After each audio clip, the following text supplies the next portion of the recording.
Estimados y estimadas colegas, le damos la bienvenida a esta conferencia gratuita referida al impuesto sobre los bienes personales 2021, modificaciones y análisis de la legislación vigente. Quiero agradecer en nombre de la mesa directiva a los expositores del día de hoy, a los doctores Ernesto Cerdeiro y Alberto Mastandrea, no solo por la participación en esta actividad concreta, sino por la colaboración permanente en los temas tributarios en nuestro Consejo. Y por supuesto, agradecerles a ustedes por acompañarnos siempre en las actividades de capacitación y actualización profesional que ponemos a disposición en esta oportunidad de manera virtual. Que la disfruten y gracias por acompañarnos. Hola, bienvenidos nuevamente a este ciclo de capacitación que ha establecido el Consejo Profesional de Ciencias Económicas de la Ciudad Autónoma de Buenos Aires, tendientes a jerarquizar nuestra profesión. En esta oportunidad vamos a analizar la ley del impuesto sobre los bienes personales y su decreto reglamentario en la redacción actual que tiene la ley, que es la ley número 27667. Pero quiero aclararles desde ahora que esta ley, según trascendidos en diarios y otras publicaciones, podría ser objeto de una modificación en las próximas sesiones del Congreso. Para realizar esta conferencia pensé en esbozar algunos breves comentarios sobre el impuesto a los bienes personales, teniendo en cuenta unos libros que he leído últimamente. Por ejemplo, el Libro Blanco para la Reforma Fiscal en España, para el diseño de un sistema fiscal competitivo y eficiente, de febrero de este año, y que fue editado por el Instituto de Estudios Económicos, y así también he tomado algunas reflexiones de otros informes, como por ejemplo el informe de la Comisión MID y otros trabajos de distinguidos autores de la República Argentina y extranjeros. Para desarrollar esta conferencia, he pensado en algunas consideraciones teóricas que permitan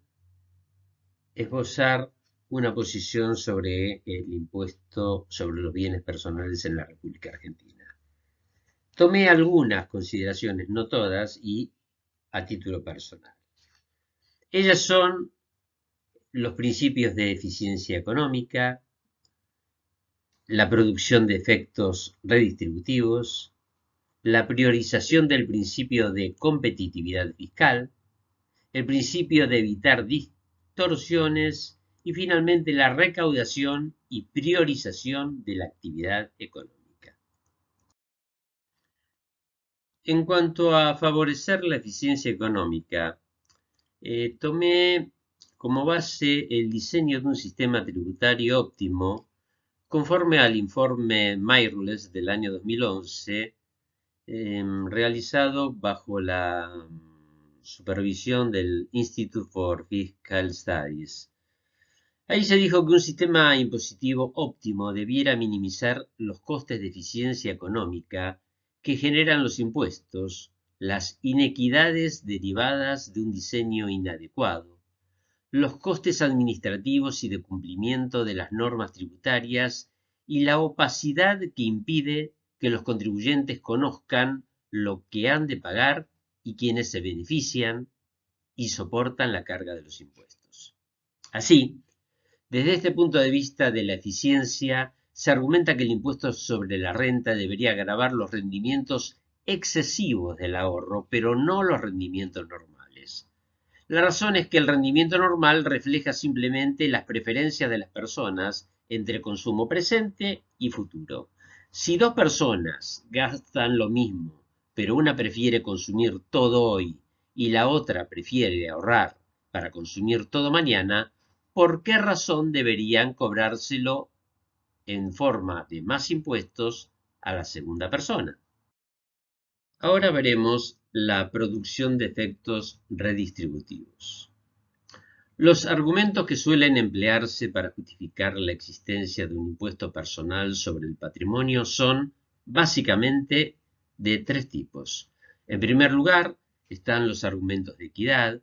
que defienden la existencia de este tributo por gravar la mayor capacidad de pago que, según se afirma, supone la mera tenencia de riqueza material y por ser, además, un instrumento de redistribución de la renta. La segunda línea de argumentación se basa en la idea de que el impuesto es eficiente porque da incentivos a utilizar el capital de forma productiva. Gracias a él, se asegura, que la gente que tenga un patrimonio tendrá incentivos para no dejarlo ocioso, ya que, de hacerlo así, se empobrecería cada año. Y el tercer argumento es, por fin, de eficacia en la gestión de la administración tributaria, en cuanto permite tener un mayor control de las fuentes de ingresos de algunos contribuyentes, lo que tiene como efecto un menor nivel de ocultación en el impuesto sobre la renta de las personas físicas. La aplicación del impuesto global al patrimonio, acompañado por el impuesto progresivo a la renta, acentúa la progresividad del sistema tributario. Pero si consideramos la expresión capacidad contributiva, el impuesto sobre los bienes personales en nuestro país no considera el pasivo. Por lo tanto, el adecuado tratamiento de la imposición patrimonial debe centrarse en aquella que grava la totalidad de los bienes y derechos con contenido económico menos las deudas. Esto es, en la imposición sobre el patrimonio equiparable a la modalidad que hoy en día se denomina impuesto al patrimonio o imposición sobre la riqueza, wealth tax. Por último, queremos hablar de la relativa validez de los efectos de la redistribución. En particular, el político debería considerar dos cuestiones. ¿Qué es la desigualdad y cómo ha de atacarse? De las respuestas que se den a estas preguntas dependerá la estructura deseable del gravamen. Otros autores, en cambio, indican que es cierto que el impuesto sobre el patrimonio reduce la desigualdad en los ingresos y la riqueza, pero a costa de lograr que todos sean más pobres. Si bien esta afirmación es discutible, no puede dejar de mencionarse. Ahora hablaremos del principio de competitividad fiscal. Más allá del mero pago de impuesto, hay que priorizar el principio de competitividad fiscal en una economía globalizada. Al respecto, debe guardarse una armonía con los sistemas que rigen en otros países a fin de evitar perjuicios económicos en el comercio y en la distribución geográfica de los recursos. Además, también hay implicancias indirectas, entre ellas se encuentra la deslocalización del ahorro y de los contribuyentes que eligen terceros países cercanos que no aplican estas figuras tributarias o que tienen regímenes especiales para expatriados. Es necesario eliminar de una vez por todas el impuesto sobre el patrimonio, que constituye una excepción en el derecho comparado y que ha sido suprimido en la mayoría de los países. Por supuesto que esta es una opinión personal, no es del Consejo necesariamente, pero la quiero manifestar porque coincide con la de muchos autores que se expiden sobre esta materia. Debemos advertir que la acentuación de la progresividad del sistema tributario tiene límites. La exageración de la progresividad puede convertirse en un freno a la inversión y, consecuentemente, al empleo y el consumo.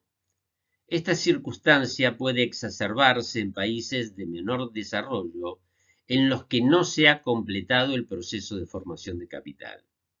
En estos últimos países, es de suma importancia tener en cuenta el aliento a la generación y acumulación de capital y la atracción de empresarios y propietarios de capital. En tales circunstancias, es improbable que una exacción de capital constituya un método apropiado para obtener recaudaciones debido al efecto desalentador sobre las inversiones presentes y en potencia. Por último, hablaremos de dos conceptos: la recaudación del impuesto y el incentivo a la economía. Sobre este particular, vuelvo a reiterar que estas son opiniones personales que no necesariamente contemplan las posiciones del Consejo Profesional de Ciencias Económicas de la Ciudad Autónoma de Buenos Aires sobre el tema. Y quiero expresar que este impuesto tiene una recaudación muy baja, razón por la cual considero que debería derogarse, tal cual lo expresan tributaristas no solamente de Argentina, sino también de otros países. Y por otro lado, el objetivo del sistema tributario es priorizar la recuperación económica y reducir nuestra economía sumergida, lo cual es materialmente imposible si se elevan aún más los impuestos. La subida de impuestos incentivará la economía sumergida y reducirá la creación de empleo e inversión. Por eso es fundamental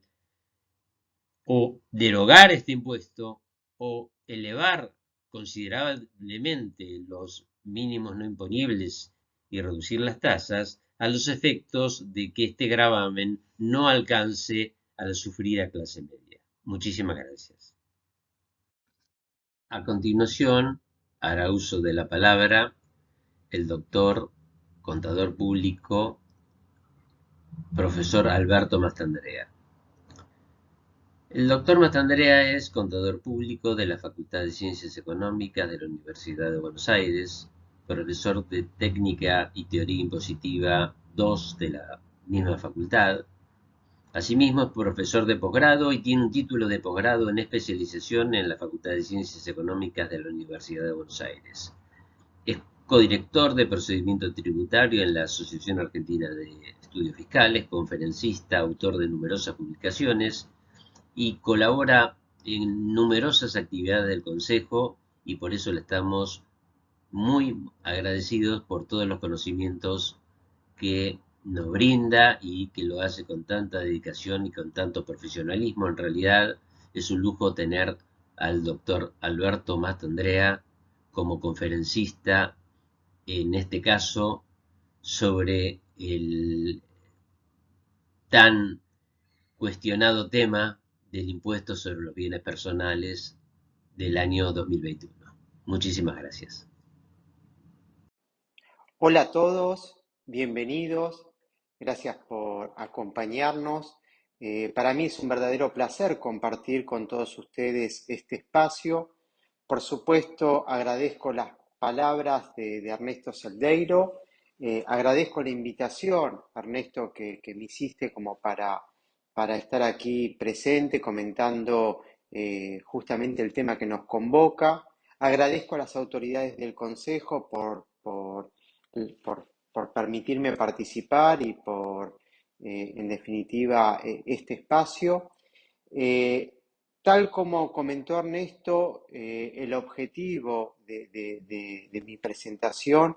se vincula exclusivamente con comentar cuáles son las modificaciones del impuesto sobre los bienes personales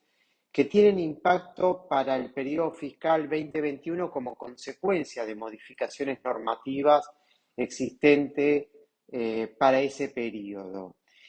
Claro que me voy a referir a las modificaciones normativas que se hubieran convertido en ley y hago esta aclaración precisamente porque, como ustedes saben, la oposición allá por el mes de enero y más específicamente a mediados del mes de enero de este año, del 2022, ha presentado un proyecto, ha elevado un proyecto a la Comisión de Hacienda que tiene por objeto básicamente elevar el mínimo no imponible,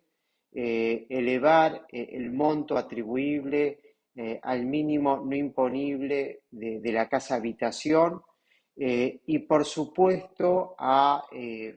dejar las alícuotas máximas eh, al nivel del 1,25 como estaba para el periodo fiscal 2020 y sin que exista un agravamiento de alícuotas por los bienes que se encuentren radicados en el exterior. Eh, también en este proyecto que, bueno, que ojalá se trate en los próximos, los próximos días, cuando comience el año parlamentario, se establece una escala progresiva, pero con escalones actualizados, que voy a hacer alguna referencia, es decir, se modifica también en ese aspecto bueno, los distintos tramos de la escala, porque ustedes saben que los distintos tramos de la escala han permanecido a sus niveles históricos. Y la particularidad que tiene este proyecto es que, si bien será tratado en el 2022, busca que tenga efectos retroactivos para para el periodo fiscal 2021. Por eso es importante tener en cuenta que las modificaciones que yo voy a compartir con todos ustedes en este video se vincula exclusivamente con las publicadas hasta el mes de febrero 2022. Así que bueno, dicha esta aclaración, vamos a comentar cuál es el marco normativo que voy a estar compartiendo a lo largo de mi ponencia. Yo me voy a referir básicamente a la ley 27.667, ley que se promulgó el último día del año, el día 31 de diciembre 2021, y que tuvo por objeto básicamente definir nuevas escalas para el tributo con alícuotas mucho más agravadas de las que existían para el periodo fiscal 2020, que también tuvo por objeto actualizar el mínimo no imponible y el mínimo no imponible atribuible a la casa habitación. También vamos a ver que en ese aspecto se incorpora un esquema de actualización automática, básicamente respaldada o impactada por la variación que pueda tener el IPC, de manera que frente a esta ley no se requiere a partir de ahora que todos los años se actualicen el mínimo no imponible atribuible a casa habitación, porque en definitiva se incorporó una actualización automática. Pero, como ustedes saben, no son las únicas modificaciones que impactan para el 2021, sino que también está la ley 27.638. Esta es una ley que se publicó el día 4 de agosto del 2021 y que tuvo por objeto consagrar determinadas exenciones vinculadas específicamente a ciertos instrumentos financieros. Exenciones que tuvieron impacto o que tienen impacto no solo en el impuesto que estamos comentando, es decir, en el impuesto sobre los bienes personales, sino también es una ley que incorpora exenciones para las rentas o la compraventa de estos mismos instrumentos financieros. Esta ley 27.638, como les dije, publicada en el Boletín Oficial el día 4 de agosto del 2021, fue reglamentada por el decreto 621 del mismo año, publicado en el Boletín Oficial del 23 de septiembre del 2021. Es decir, este es el marco normativo que vamos a estar transitando durante esta presentación. Hay una resolución general de la Comisión Nacional de Valores, la 917 del 2021. Fíjense en que esta sí es una resolución que se publica el 3 de enero de este año, del 2022, pero que tiene básicamente por objeto justamente reglamentar las exenciones que están contenidas en la ley 27.638. Es una resolución que apunta a los agentes depositarios de los instrumentos financieros y que básicamente crea un régimen de información que debe canalizarse a través de la autopista financiera y que va a estar dirigida a la Comisión Nacional de Valores, pero justamente la Comisión Nacional de Valores luego va a compartir esta información con la AFIP, que es la que en definitiva estará encargada de verificar, fiscalizar si las exenciones que han sido introducidas por la ley 27.638 y que los contribuyentes han incorporado en sus declaraciones juradas se compadece con, bueno, la información suministrada por el mercado financiero. Dicho esto, vamos a arrancar entonces, por una cuestión cronológica, con la ley 27.638, que introduce exenciones en el impuesto sobre los bienes personales sobre determinados instrumentos financieros. Bueno, los instrumentos financieros que se eximen en esta oportunidad tienen que ver con la tenencia, bueno, en primer lugar, de las obligaciones negociables, obligaciones negociables emitidas en el país, pero siempre que estuvieran emitidas en pesos. Ustedes saben que las obligaciones negociables emitidas en el país pueden ser emitidas en dólares, pero las exentas son exclusivamente las emitidas en pesos, y bueno, y que cumplan con los requisitos contenidos en el artículo 36 de la Ley de Obligaciones Negociables. Es decir, estos son los dos requisitos que se deben verificar de manera concurrente para que las obligaciones negociables, la tenencia de las obligaciones negociables, queden exentas del impuesto sobre los bienes personales para el periodo fiscal 2021 y subsiguientes. También se eximen determinados activos financieros que sean autorizados por el Poder Ejecutivo, activos financieros que sean emitidos en pesos también, que tengan por objeto básicamente promover la inversión productiva y que las normas que creen particularmente a estos activos financieros consagren la exención del impuesto sobre los bienes personales. Es decir, aquí además de establecerse requisitos respecto a la tipología de estos activos financieros, se establece como condición que la norma que cree particularmente a cada activo financiero consagre la exención del impuesto sobre los bienes personales, porque de no hacerlo, por más que exista la ley marco a las que hicimos referencia, la ley 27.638, no es suficiente.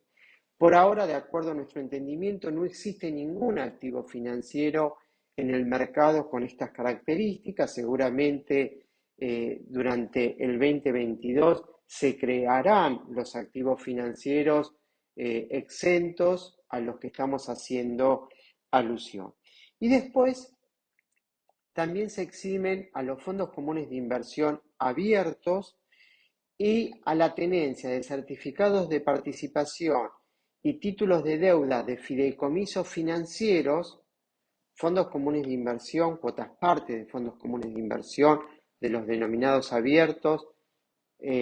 la tenencia de certificados de participación y títulos de deuda de fideicomisos financieros que cumplan con los siguientes requisitos. En primer lugar, que se hagan oferta pública de estos instrumentos. Y luego, la condición adicional y concurrente que se exige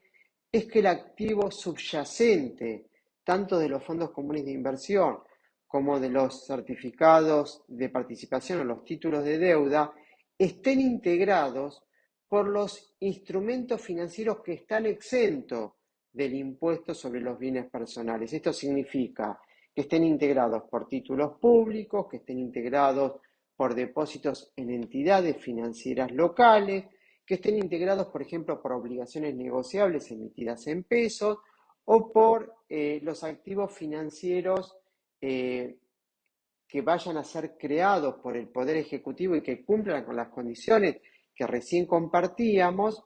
en la medida que esta integración de alguna manera alcance un porcentaje equivalente al 75%. Al 75%. Si estuviera integrado por un porcentaje menor al recién mencionado, bueno, estos fondos comunes de inversión, estas cuotas partes de fondos comunes de inversión, estos certificados de participación o los títulos de deuda no quedarán exentos del impuesto sobre los bienes personales. Y estos son los cambios introducidos o las nuevas exenciones vinculadas a instrumentos financieros exclusivamente creadas para el periodo fiscal 2021 y subsiguiente, es decir, 2022 en adelante, salvo que hubiera alguna otra modificación normativa. Es decir, lo que quiero decir con esto es que en el 2020 estas exenciones no tenían efectos en la liquidación del impuesto. Bueno, dicho esto, vamos sí ahora a pasar a comentar las modificaciones que operaron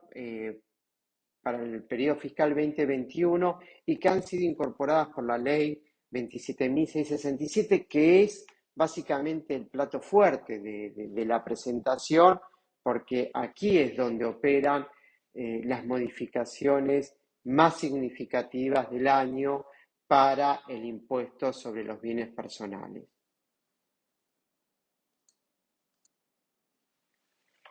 Bueno, y para comenzar vamos a arrancar con la actualización que ha operado en el valor atribuible al mínimo no imponible y al valor atribuible al mínimo no imponible de la casa habitación. Y para esto,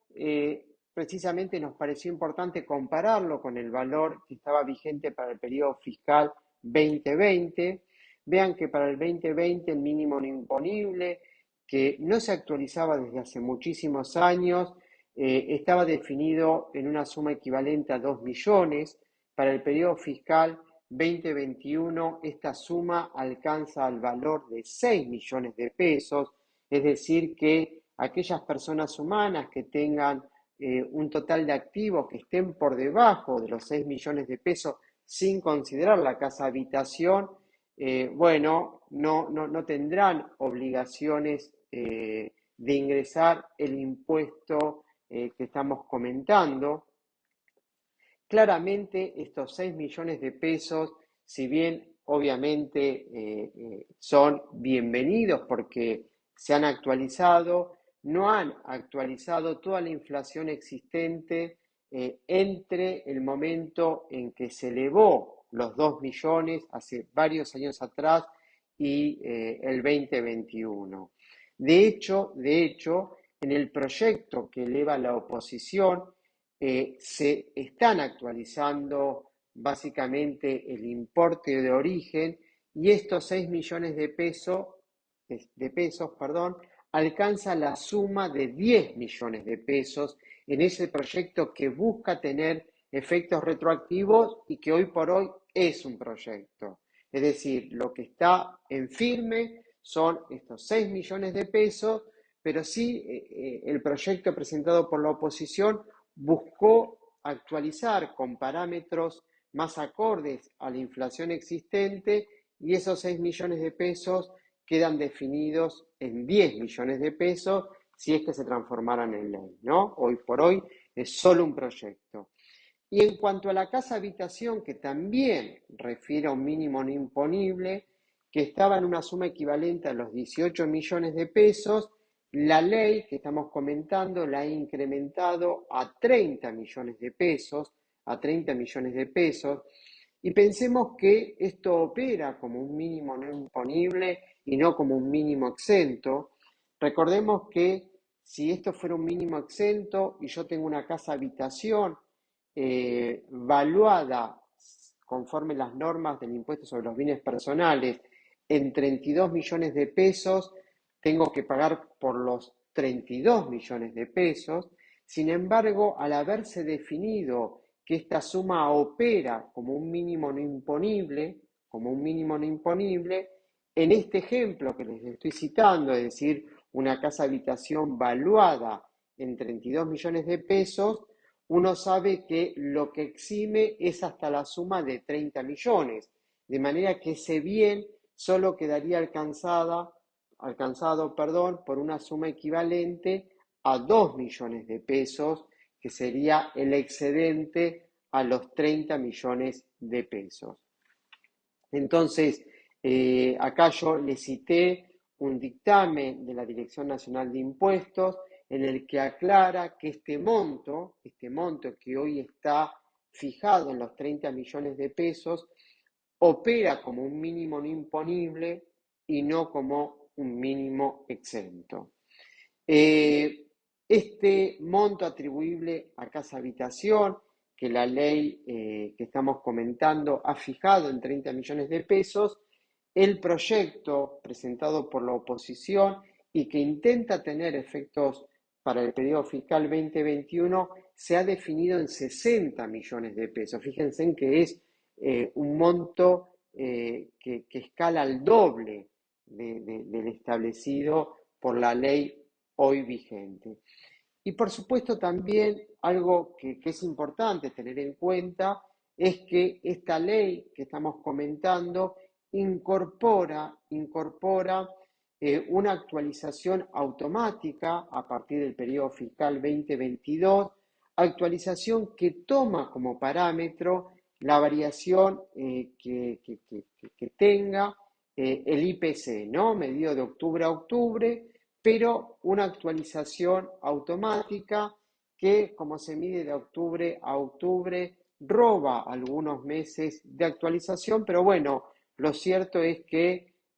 no requerimos para el futuro que exista una norma que particularmente actualice estos valores por precisamente incorporarse una cláusula de actualización automática. Claramente estas actualizaciones, tanto del mínimo no imponible como del mínimo no imponible vinculado a lo que es la casa habitación, es bienvenida, seguramente deja fuera del radar a muchos contribuyentes. El tema es que, bueno, lo que se esperaba es que las actualizaciones tuvieran algo más de razonabilidad respecto de la inflación operada desde el momento en que se definió por lo menos el mínimo no imponible. Pasamos a la filmina siguiente.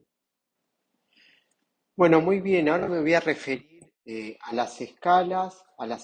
que tienen impacto para el periodo fiscal 2021.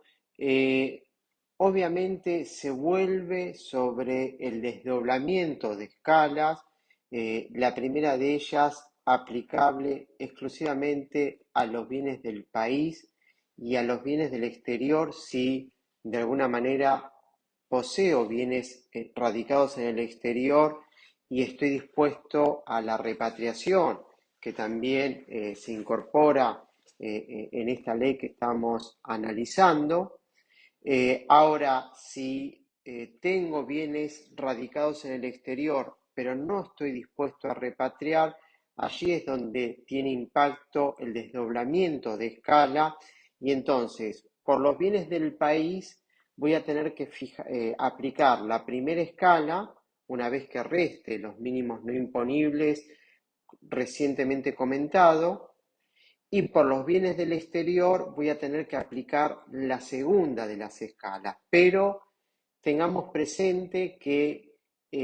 para determinar cuál es básicamente la progresividad que me corresponde sobre la segunda de las escalas que resultan de aplicación para los bienes radicados en el exterior, voy a sumar tanto a los bienes del país como a los bienes del exterior. Allí entonces determino cuál es la alícuota que me corresponde aplicar y esa alícuota se la aplico solo y exclusivamente a la evaluación que le corresponde a los bienes del exterior.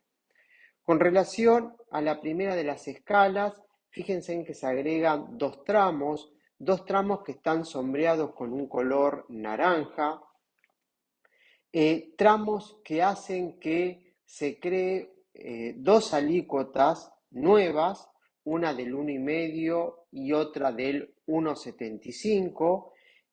adoptando así alícuotas que son inéditas para nuestro sistema tributario, son muy elevadas, seguramente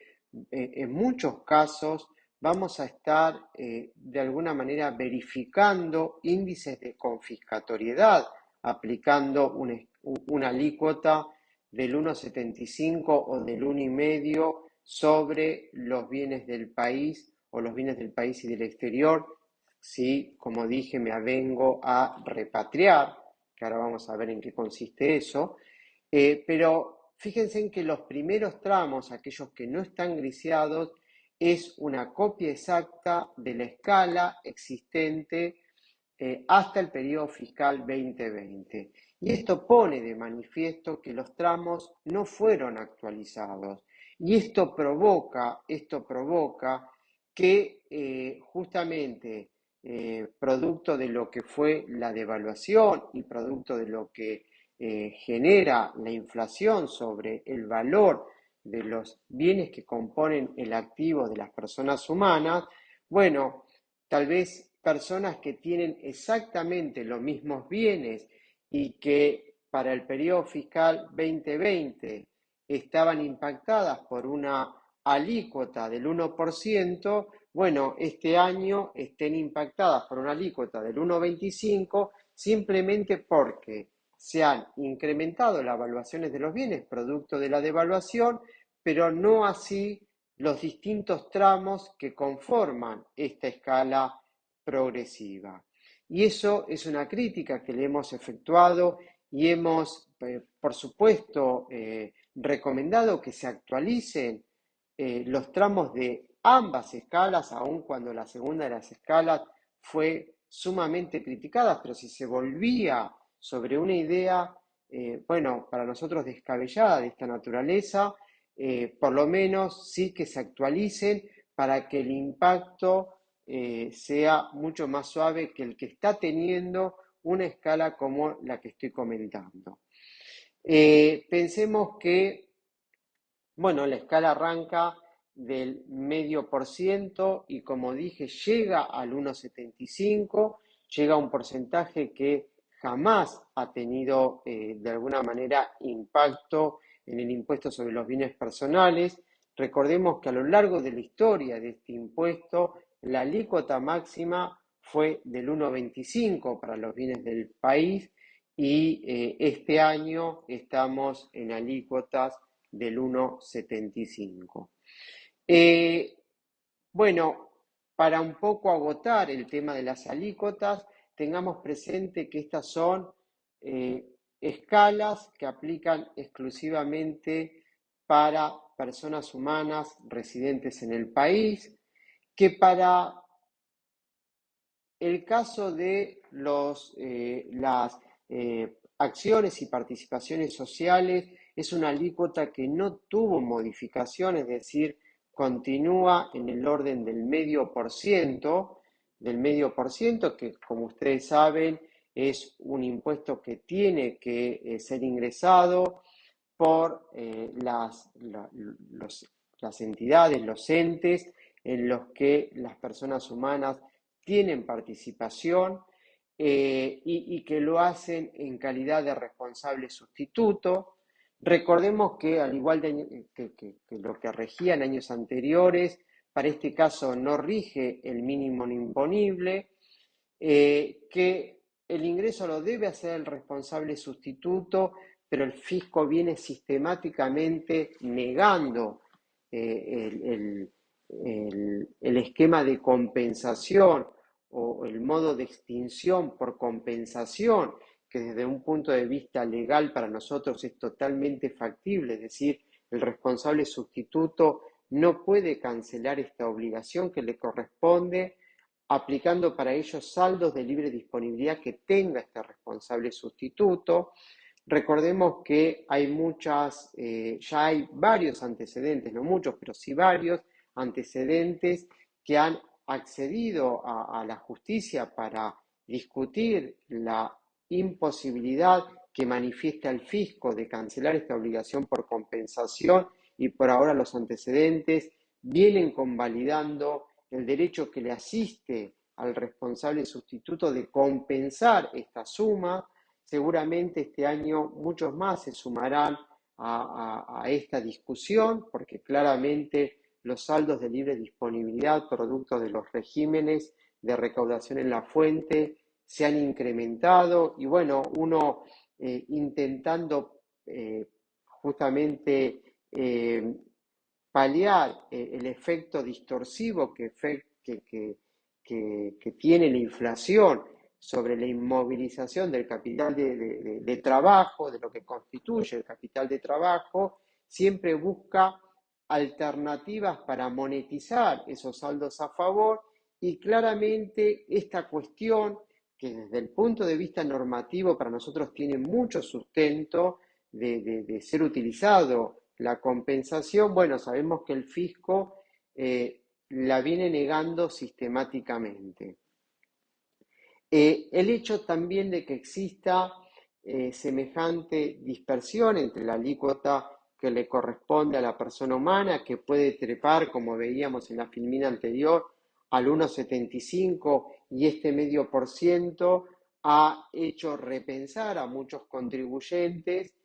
bueno, ¿qué pasaría si parte de los bienes que tienen en calidad de personas humanas son aportados a entes que están obligados a aplicar alícuotas como la que estamos comentando, por ejemplo,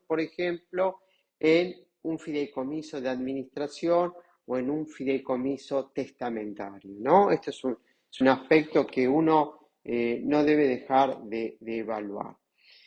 Con respecto a alícuotas, también quisiera comentar la alícuota que le corresponde para los sujetos del exterior que tengan bienes en nuestro país.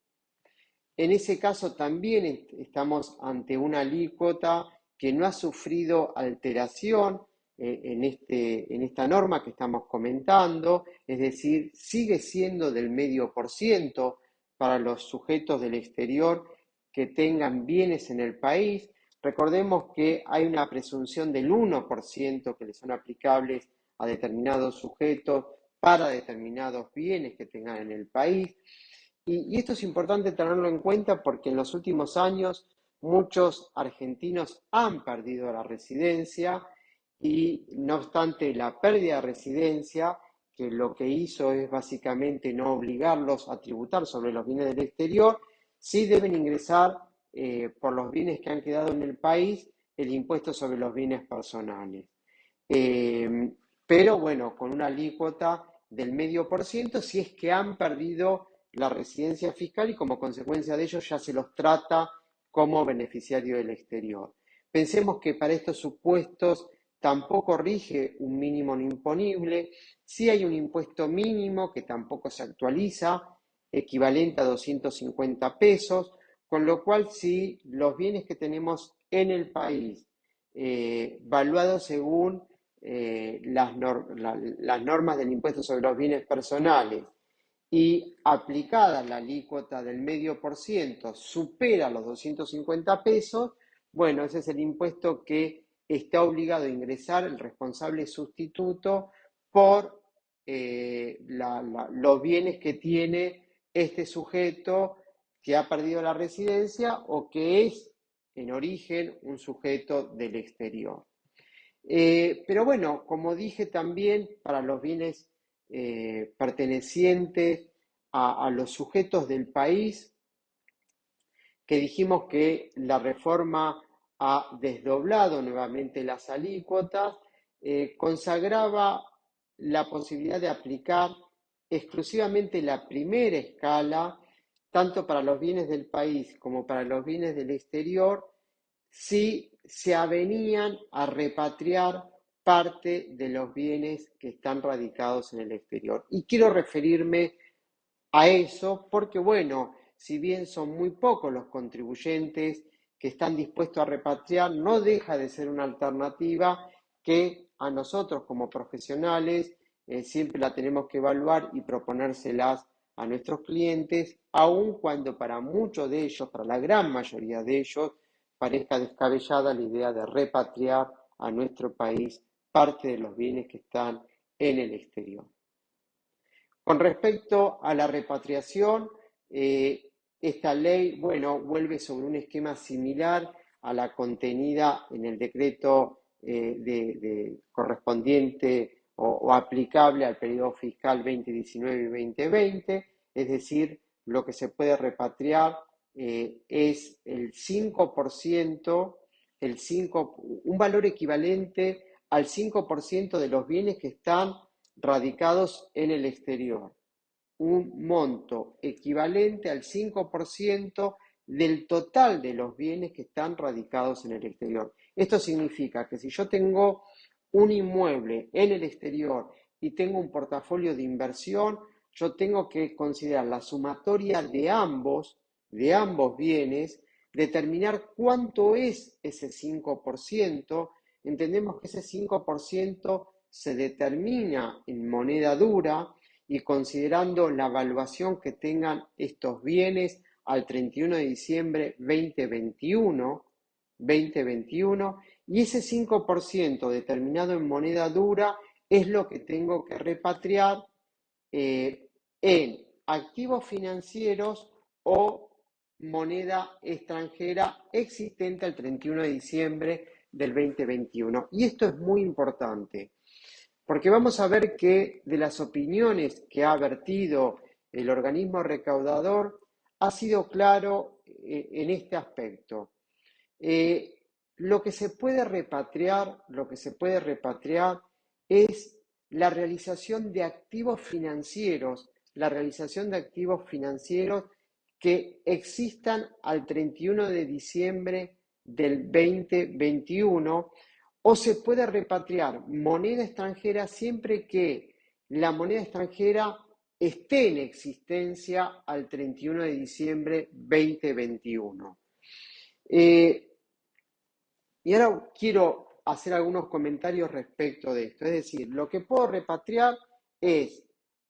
un monto equivalente al 5% de los bienes que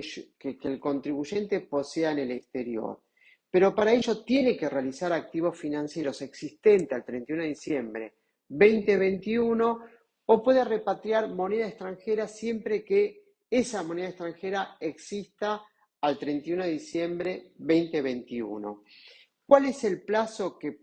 en el que puede repatriar? Bueno, ese plazo se extiende hasta el 31 de marzo 2022. Se extiende hasta el día 31 de marzo 2022. Y todavía, si bien se le ha delegado a la Administración Federal de Ingresos Públicos la facultad para que emita normas vinculadas a cómo, justamente a reglamentar cuáles son los aspectos sustanciales y formales que uno debe considerar para repatriar estos activos financieros, la moneda extranjera, hasta el día de hoy la AFIP no ha dictado normas vinculadas a las cuestiones a considerar. Como dije, lo que se puede repatriar es el producido de la realización de activos financieros existentes al 31 de diciembre del 2021 o se puede repatriar moneda extranjera siempre que estuviera en existencia al 31 de diciembre 2021. Ahora, bueno, ¿qué hacer? ¿Qué hacer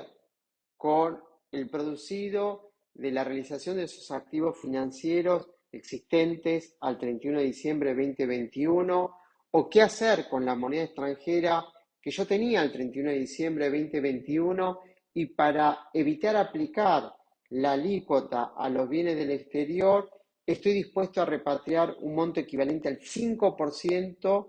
de todos mis bienes, un 5% calculado sobre la totalidad de los bienes que el contribuyente posea en el exterior. Bueno, una vez producida la repatriación, que para eso tengo que de alguna manera hacer intervenir una entidad financiera local, puedo optar por alguna de estas alternativas.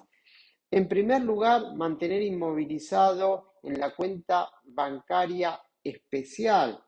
abierta en la entidad financiera local, mantener inmovilizadas esas sumas hasta el 31 de diciembre 2022. Esa es la condición, mantener inmovilizadas estas sumas hasta el 31 de diciembre 2022. A partir del 1 de enero 2023, esas sumas que hubiera repatriado pueden volverse a destinar al exterior si es que la legislación existente a partir del 1 de enero 2023 así me lo permita. Hoy por hoy, todos los que han repatriado años anteriores han podido volver al exterior las sumas que han repatriado sin ningún tipo de problema y casi inmediatamente que venció el plazo establecido con respecto a la inmovilización. También se pueden liquidar en el MULC a través de la entidad financiera que recibió la transferencia original desde el exterior. Claramente la liquidación al tipo de cambio oficial no es ningún atractivo, con lo cual yo no conozco casos en las versiones anteriores que hayan repatriado y que hayan liquidado en el MULC esta suma. Pero bueno, si nuestro cliente no quiere mantener inmovilizado hasta el 31 de diciembre de 2022 esas sumas, puede adquirir certificados de participación o títulos de deuda de fideicomisos de inversiones productivas que constituya el banco de inversión, que lance el Banco de Inversión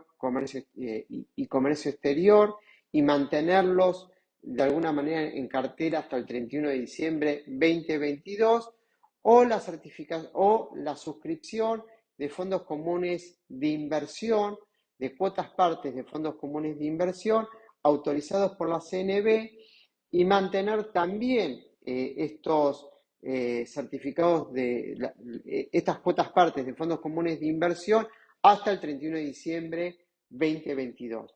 Cualquiera de estas alternativas pueden ser total o parcial, es decir, yo puedo hacer un mix de cualquiera de ellas. No necesariamente tengo que inclinarme por una de ellas con el total del 5%. Es decir, parte del 5% lo puedo mantener inmovilizado en una cuenta financiera, en una cuenta especial abierta en una entidad financiera regida por la Ley 21.526 hasta el 31 de diciembre de 2022. Y otra parte, invertirla, por ejemplo, en cuotas partes de fondos comunes de inversión autorizadas por la CNB. Es decir, puedo encontrar el mix más adecuado para el supuesto que estemos analizando. Con relación a la repatriación, quiero volver sobre la opinión que ha vertido el fisco en sus versiones anteriores, en las versiones correspondientes al periodo fiscal 2019 y 2020, que son restrictivas respecto del Instituto de la Repatriación, por eso es importante tenerlo en cuenta, y yo en cada una de ellas he justamente establecido de dónde surgió esta respuesta. Por ejemplo, en la primera de ellas se le pregunta si la repatriación se puede llevar a cabo en cualquier momento del año o, por el contrario, se tiene que respetar que la repatriación se debe llevar a cabo entre el 1 de enero por ejemplo, de este año, del 2022, y 31 de marzo del 2022. En este caso sí, porque la norma se promulgó, se publicó el día 31 de diciembre del 2021, entonces no teníamos posibilidad de repatriar antes, pero pensemos que este esquema, de acuerdo a la ley que estamos comentando, llegó para quedarse y va a tener impacto en todos los periodos fiscales subsiguientes, salvo que se modifique o que entre en vigor el proyecto presentado por la oposición. Entonces, esta pregunta es atinada para, por ejemplo, el periodo fiscal 2022 que vaya a vencer en el 2023. Y bueno, frente a esta pregunta, el fisco dijo que no, que la repatriación se tiene que llevar a cabo entre el 1 de enero del año siguiente al periodo fiscal que estamos intentando evitar la aplicación de la escala agravada y el 31 de marzo de ese año, es decir, del año siguiente al periodo fiscal que estemos liquidando. Y esto es así, porque lo que yo puedo repatriar, dijo el fisco, son los activos financieros que sean existentes al 31 de diciembre del año que estemos tratando de evitar la aplicación de la escala agravada. Y esto es importante tenerlo en cuenta por varios motivos. Es decir, si yo quiero repatriar, no podría estar liquidando activos financieros. Por ejemplo, supongamos que nuestro cliente quiere repatriar el día 15 de marzo del 2022. No puede estar liquidando activos financieros que hubiera adquirido, por ejemplo, en enero 2022. Tiene que liquidar activos financieros que estén en cartera al 31 de diciembre 2021, porque de lo contrario pareciera que la repatriación puede ser cuestionada por el fisco. De la mano de la última de las preguntas que se le hizo al fisco, que esta está contenida en el acta 21 con fecha 5 de marzo del 2020, en esa acta, después voy a volver sobre la segunda consulta que se le hizo, se le pregunta si se podía repatriar el producido de rentas o de dividendos percibidos con posterioridad al 31 de diciembre, pero que esas rentas o esos dividendos los había generado activos financieros existentes al 31 de diciembre del año, por el cual no queríamos aplicar las alícuotas agravadas. Y en esta oportunidad el fisco dijo que de ninguna manera, que lo único que se puede repatriar es justamente la realización de activos financieros existentes al 31 de diciembre. No puedo repatriar el producido de rentas o de dividendos que hubieran generado esos activos financieros existentes al 31 de diciembre. Uno puede decir, bueno, pero en definitiva la moneda extranjera no se puede identificar. Bueno, eso es válido si es que hubiera realizado activos financieros existentes al 31 de diciembre. Pero pensemos que si el portafolio es estático, es decir, los activos financieros al 31 de diciembre, en el periodo que va desde el 1 de enero al 31 de marzo, no realicé nada y se puede poner claramente en evidencia que lo que estoy repatriando son sumas provenientes de rentas generadas por esos activos financieros y que fueron percibidas en el 2022 o el resultado de dividendos que me pagaron esos activos financieros, pero me los pagaron durante el año 2022 y justamente las sumas que voy a repatriar son sumas vinculadas con esas rentas. Bueno, el fisco es muy probable que sostenga que la repatriación se hizo mal. Entonces, acá tenemos que ser muy cuidadosos para no producir errores en la repatriación, porque lo peor que nos puede pasar es precisamente que nuestro cliente haya repatriado y que esa repatriación en definitiva no sea eficiente para aplicar para todos los bienes la primera de las escalas que yo mostraba. Así que tengamos mucho cuidado. Nosotros teníamos un caso precisamente en el que justamente este cliente tenía activos financieros en el exterior, tenía inmuebles en el exterior y quería repatriar ese 5%, pero a los fines de repatriar iba a usar una donación recibida por sus padres con fecha enero 2022. Y claramente lo que nos consultaba es si precisamente era correcto repatriar esa donación, esas sumas provenientes de la donación, que era un monto equivalente al 5% del portafolio y de las viviendas y de los inmuebles que tenía en el exterior. Y claramente no, porque el fisco sostiene que para que la repatriación sea hábil para aplicar la primera de las escalas, se tiene que producir la enajenación de activos financieros existentes al 31 de diciembre del 2021 o se debe repatriar moneda extranjera que esté en existencia al 31 de diciembre 2021. Con lo cual tengamos cuidado con todas estas opiniones que fueron, desde mi perspectiva al menos, restringiendo la interpretación de lo que se puede o no se puede repatriar. Y después la segunda pregunta que me he salteado se vincula a un supuesto que se le ha planteado también en el acta número 34 al fisco. Esta es un acta de fecha 5 de marzo del 2021 y se le planteaba el supuesto en el cual dos personas humanas del país tenían un portafolio en el exterior en una única cuenta que estaba en nombre de las dos personas humanas y se le consultaba si para repatriar, en definitiva, se tenía que abrir una única cuenta especial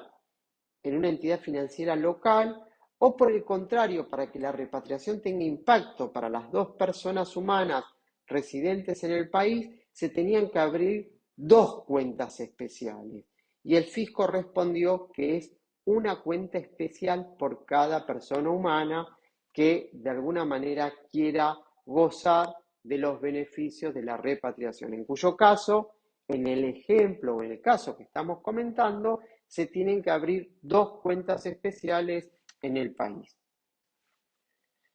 Bueno, con respecto a la posibilidad de repatriar, aquellos que de alguna manera estén dispuestos a hacerlo,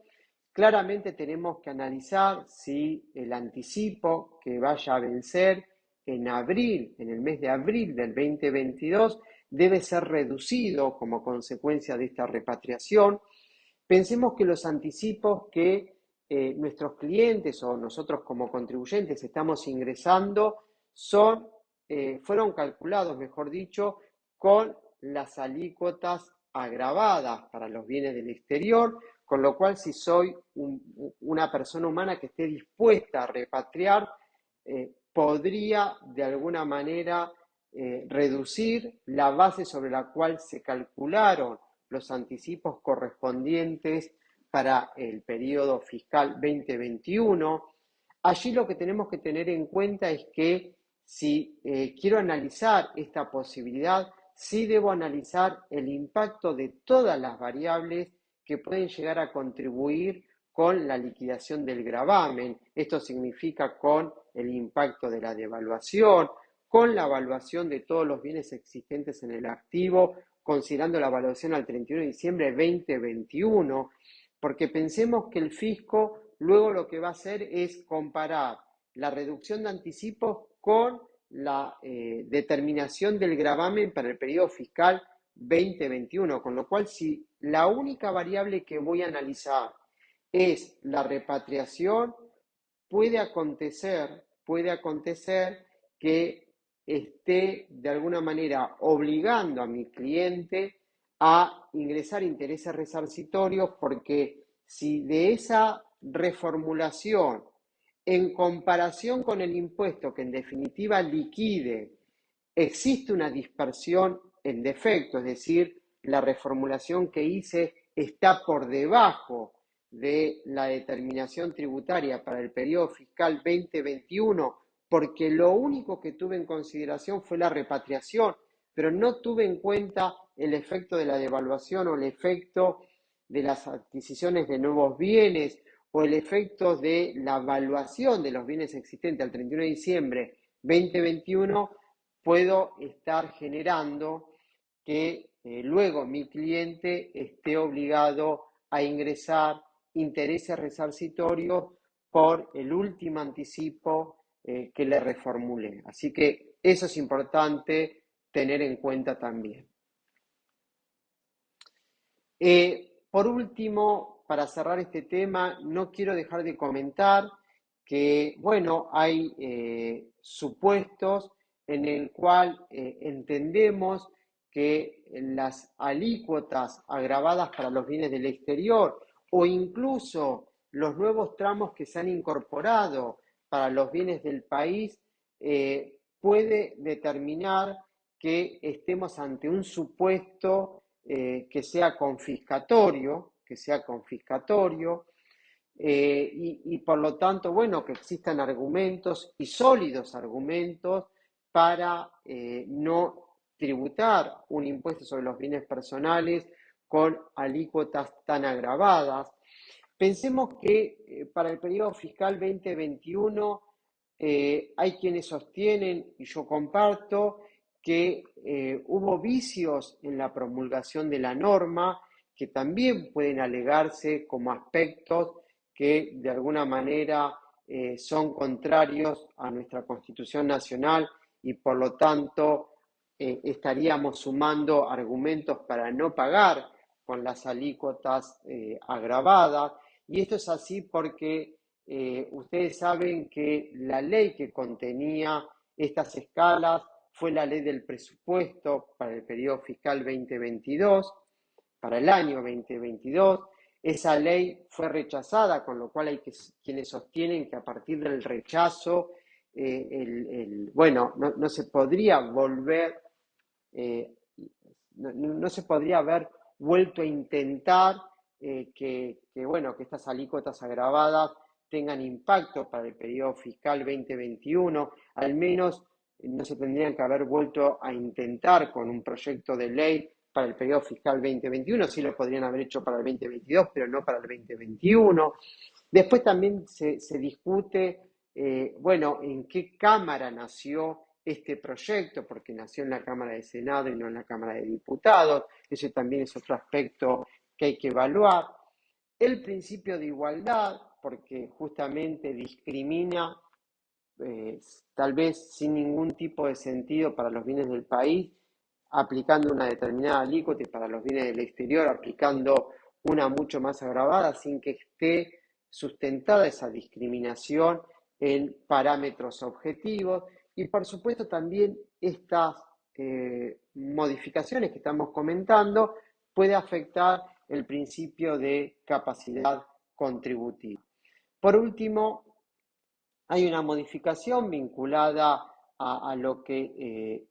constituye la posibilidad de computar impuestos pagados en el exterior por tributos similares, por tributos patrimoniales, por tributos similares al impuesto sobre los bienes personales. Para el periodo fiscal 2019 y 2020 no había normativa. Es sano que se hubiera incorporado a la ley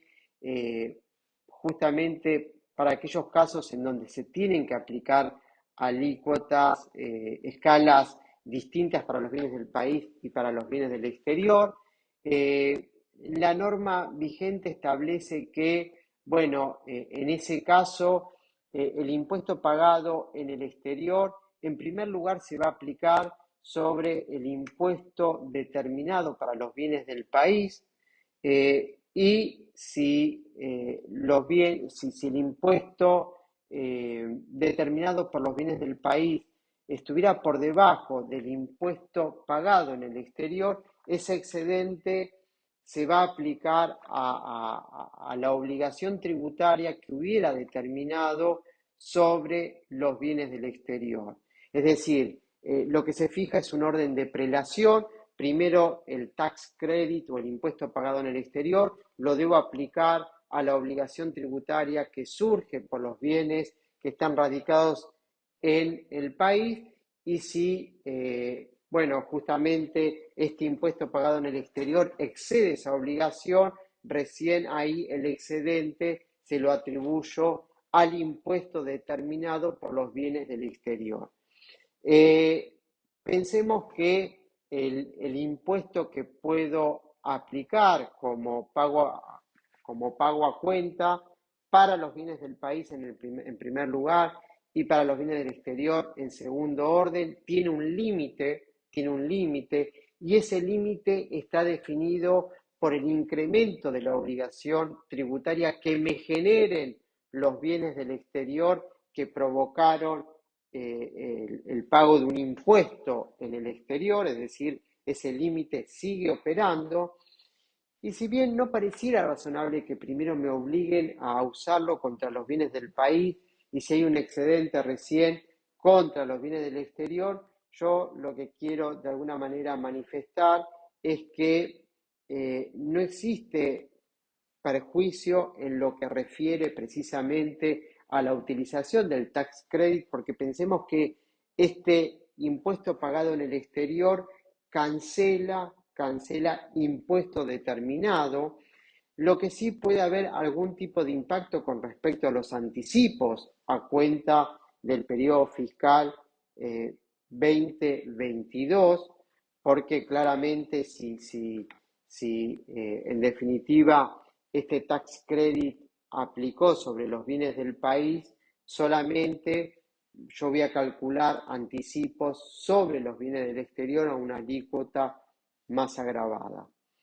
Bueno, esto es todo. Espero que haya sumado valor, que se hayan entendido los conceptos que fuimos transitando a lo largo de la presentación. Nuevamente agradezco la invitación. Gracias, Ernesto, y muchas gracias a las autoridades del Consejo Profesional de Ciencias Económicas,